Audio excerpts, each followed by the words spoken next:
दोस्तों नमस्कार।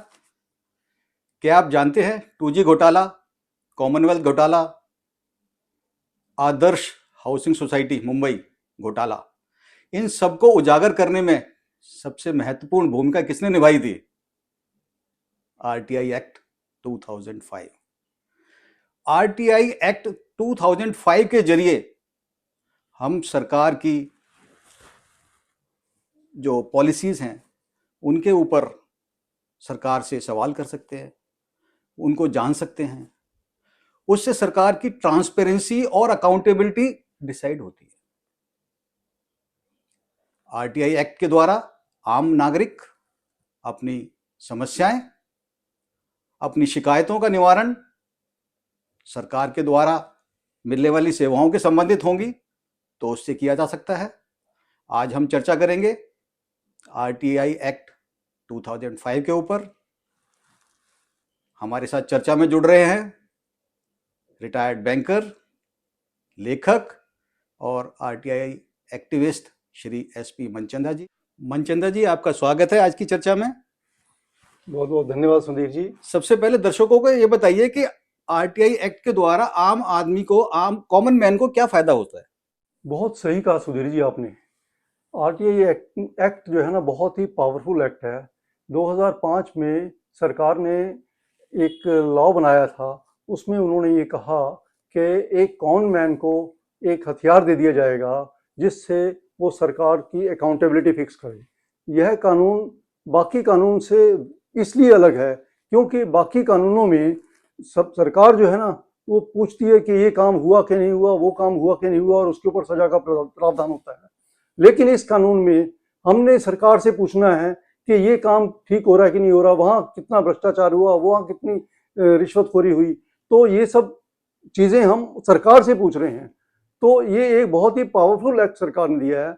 इनफैक्ट आपने सही कहा बिल्कुल कि right to information act means right to get information. सरकार से हम इंफॉर्मेशन मांगेंगे, उनसे पूछेंगे कि ये काम कब शुरू हुआ, ये काम अब तक कितना प्रोसेस में है, और इसमें कितना खर्चा हुआ है, और अगर इसमें कोई कमियां हैं तो वो क्या कमियां हैं। और इसी तरह से हम अपने पर्सनल चीज़ों भी, जो हमारे ग्रीवेंसेस हैं, वो भी सॉर्ट आउट कर सकते हैं।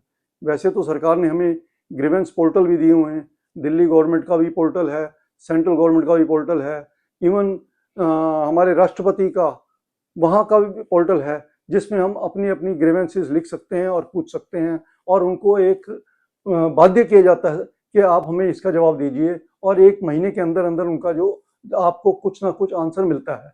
और जब वो ग्रीवेंसेस से आपका सॉल्यूशन नहीं होता है तो उस समय आप ये भी कर सकते हैं कि आरटीआई एक्ट के अंडर में वहाँ पे एक एप्लीकेशन डालें और उनसे पूछें कि ये हमने ग्रीवेंस इस डेट को डाली थी, ये ग्रीवेंस किसने प्राप्त की, उसके ऊपर क्या प्रोसेस हुआ।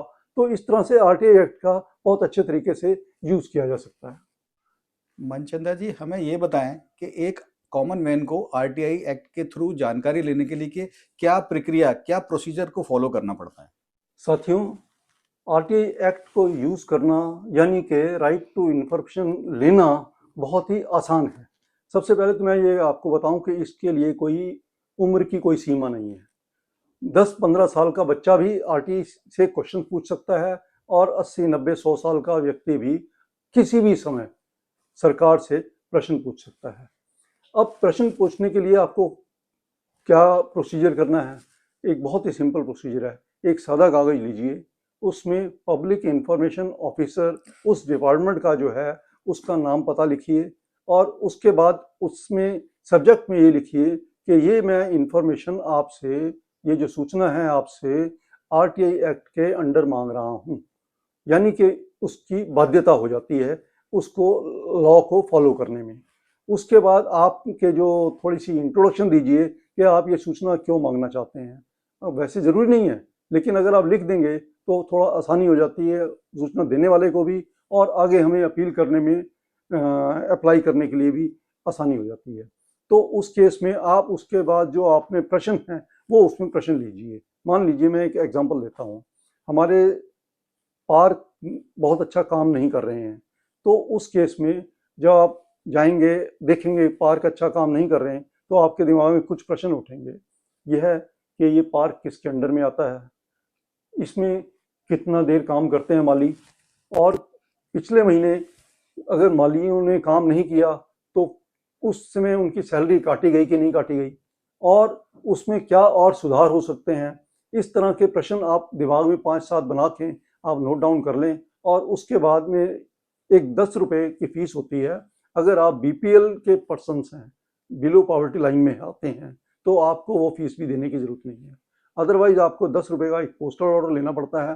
पोस्टल ऑर्डर उस एप्लीकेशन के साथ अटैच करना पड़ता है।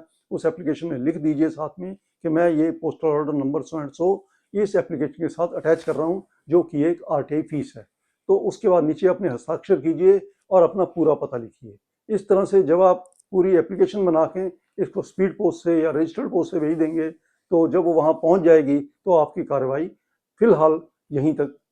जैसे कि मैंने चर्चा के आरंभ में बताया कि आरटीआई एक्ट के आने के बाद में भ्रष्टाचार से लड़ाई हमारी शुरू होती है, और उसमें सरकार की नीतियां पॉलिसियों से हम जब सवाल करते हैं तो भ्रष्टाचार उजागर होता है।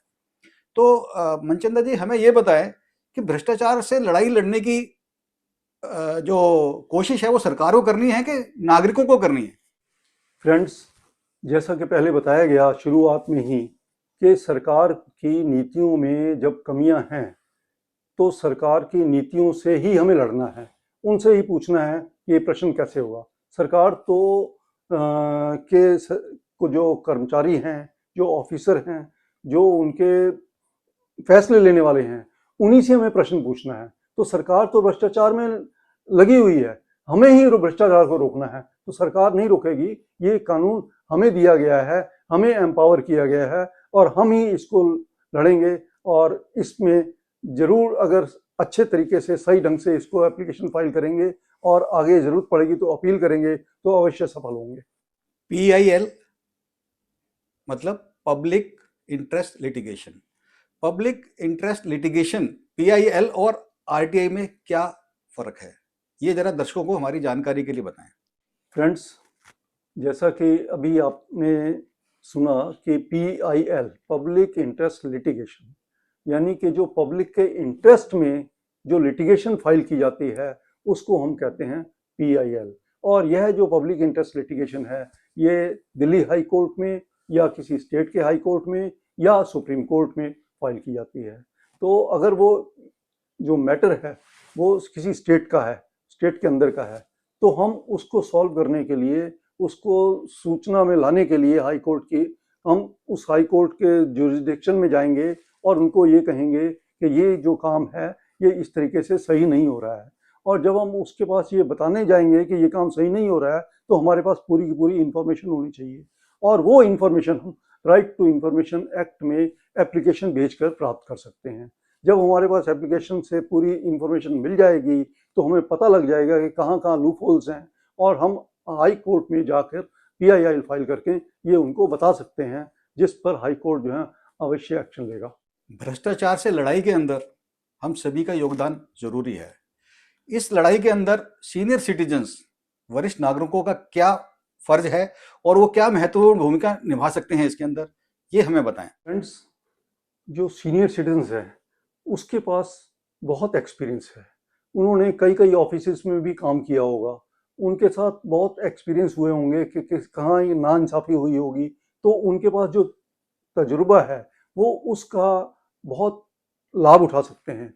उनके पास पैसे की भी कोई कमी नहीं है, उनके पास टाइम की भी कोई कमी नहीं है, और वो बस जस्ट करना ये है कि उसको सीखना है थोड़ा सा, और उसके बाद अप्लाई करना है।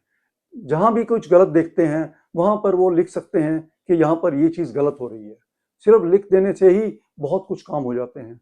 इस समय स्थिति ये है कि सिर्फ 2 या 3% लोग ही इसका सदुपयोग कर रहे हैं इसको, जबकि 20 साल में बहुत, अगर 5-10% भी इसका लोग यूज़ करना शुरू कर देंगे, तो मेरा अनुमान ये है कि 1 साल के अंदर ही अपने भारत में भ्रष्टाचार जो है आधा रह जाएगा।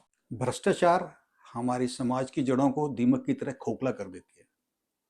आरटीआई एक्ट भ्रष्टाचार से लड़ाई लड़ने में एक महत्वपूर्ण हथियार का काम करता है। एक इंडिविजुअल का भ्रष्टाचार से लड़ाई में क्या योगदान हो सकता है?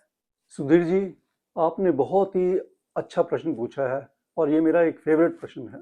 फेवरेट इसका आंसर भी दूंगा मैं आपको। ये जरूरी नहीं है कि किसी समस्या से लड़ने के लिए हम बहुत सारे लोग इकट्ठे हों, वहाँ पे जाके धरना दें, वहाँ पे जाके भूख हड़ताल करें। ये जो सरकार ने हमें लड़ने के लिए जो एक्ट दिया है, ये बहुत ही बढ़िया है, बहुत ही पावरफुल है, बहुत ही एम्पावर करता है। और मजे की बात यह है कि इसमें 10-15 साल का लड़का भी इसको अप्लाई कर सकता है।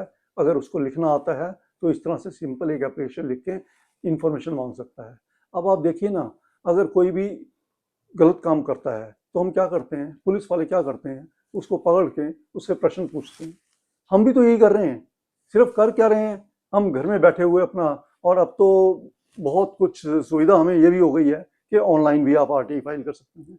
मुझे तो सुधीर जी ये एक्ट बहुत ही अच्छा इसलिए लगता है क्योंकि रात को 10 बजे या 11 बजे 12 बजे भी मुझे कोई समस्या याद आ जाती है तो मैं अपना जो है लैपटॉप खोल लेता हूँ और उसमें जो है ना तुरंत उसी समय प्रश्न डाल के उसको शूट कर देता हूँ और 10 रुपये ऑनलाइन भेज देता हूँ। उसके बाद तो मैं तो अपना सो जाता हूँ और अब वो जागेगा क्योंकि उसने जो गलत काम किया है उसको आंसर देने ही पड़ेंगे। अब एक सवाल दर्शकों का भी ले लेते हैं, कोई पूछना चाहता है? Yes yes I last.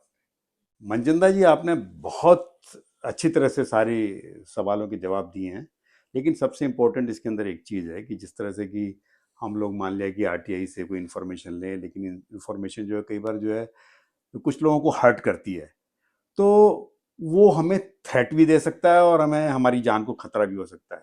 उसके लिए आरटीआई एक्टिविस्ट को प्रोटेक्ट करने के लिए सरकार की तरफ से क्या कोई प्रावधान है? फ्रेंड्स, यह आपने बहुत ही इंटरेस्टिंग क्वेश्चन पूछा है। आपने कहा कि हमें जो है ना इंफॉर्मेशन मांगते समय कोई धमकी मिल सकती है, कई बार मिल भी जाती है।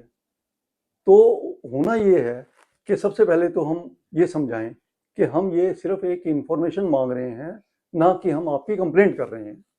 उसमें हो सकता है कि वो एग्री बहुत ज़्यादा हो जाए और उसमें भी वो लड़ने के लिए उतारू हो जाए या उसमें सरकार के मिलीभगत भी हो जाए, तो उस केस में भी आपको पीछे नहीं हटना है।